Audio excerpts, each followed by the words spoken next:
আজ সকালতেই শুরু হয়ে গেল বিভিন্ন রকমের কাজের প্রেশারটা সাংঘাতিক, মাথায় ভীষণ প্রেশার রয়েছে। চায়ের স্টল আছে। তো আজকে ফার্স্ট হচ্ছে আমি দুধটাকে একটু ফুটিয়ে নেব, খেজুরটা ঢেলে রাখবো। এগুলো সব সুইগি ইনস্টা থেকে আনা। আর এই বিস্কিটটা এটার মধ্যে রেখে দেবো। তো এই তিনটে কাজ আগে করে নিই।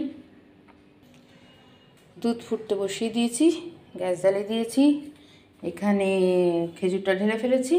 এই বিস্কিটটার মধ্যে এইভাবে থাকে বিস্কিটগুলো, এটা ভরে নিই, সাজিয়ে রেখেছি। এখন তিনটে থাক বাকি, এটা গাড়া দিয়ে রেখে দেবো। মুগ ডালটা সেদ্ধ করে নিয়েছি, এরপর তেল বসিয়েছি, এতে একটু ফোড়ন দিয়ে এটাকে সাঁতলাবো। এখানে তেলটা গরম হয়ে গেছে, এখানে ভাজাভুজির মধ্যে আছে বেগুন, পটলের তরকারি হবে, বেগুন ভাজা হবে, আলু, টমেটো, কাঁচা লঙ্কা। আর এখানে ভাতটা হয়ে গেছে, মানে একটু পেপারে দিয়েছি, ওটা হয়ে যাবে। এবার এখানে আমি